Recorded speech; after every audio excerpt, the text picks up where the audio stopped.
December 18 ഞാൻ ഇവിടെ വന്ന് ഉടമ്പടി എടുത്തു. ഉടമ്പടി എടുത്ത് എന്താണെന്ന് വെച്ചാൽ എൻ്റെ മകളുടെ കാര്യത്തിന് വേണ്ടിയിട്ടായിരുന്നു.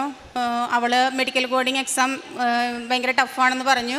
അപ്പോൾ ഞാനത് ഉടമ്പടിയിൽ പ്രത്യേക നിയോഗം വെച്ച് ഞാൻ പ്രാർത്ഥിക്കാമെന്ന് പറഞ്ഞു മോളോട്. 19-ാം തീയതി ആയിരുന്നു അവൾക്ക് എക്സാം. അപ്പോൾ ഓപ്പൺ ടെക്സ്റ്റ് എക്സാം ആയിരുന്നു. പക്ഷേ അത് ആൻസർ എവിടെയാണ് ടെക്സ്റ്റിലെന്ന് നമ്മൾ നോക്കി കണ്ടുപിടിച്ച് എഴുതാനുള്ളൊരു സമയം അവൾക്ക് കിട്ടില്ലായിരുന്നു. അപ്പോൾ എന്നോട് പറഞ്ഞു, അമ്മ ഭയങ്കര ടഫാണ് എക്സാം, അമ്മ എങ്ങനെയെങ്കിലും ഒന്ന് പ്രാർത്ഥിക്കണം കേട്ടോ എന്ന് പറഞ്ഞു. അങ്ങനെ ഞാൻ വിശ്വാസ പ്രമാണം ചൊല്ലി കാശ് രൂപം കയ്യിൽ കൊടുത്ത് നെറ്റിയിൽ ഉടമ്പടി തൈലം വെച്ച് കുരിശ് വരച്ച് ഞാൻ മോളെ വിട്ടു എക്സാമിന് വേണ്ടിയിട്ട്. അവൾ അവിടെ ചെന്ന് എക്സാം എഴുതി. ഞാനൊരു ജോലിക്ക് പോകുന്ന ആളാണ്, എങ്കിൽ കൂടിയും ഞാൻ ജോലി സമയത്ത് ഞാൻ നിരന്തരം പ്രാർത്ഥിച്ചു കൊണ്ടിരുന്നു.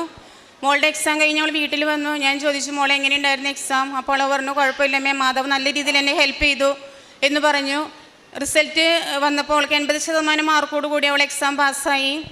മാധവിന് ഞാൻ 1000 നന്ദി പറയുകയാണ്.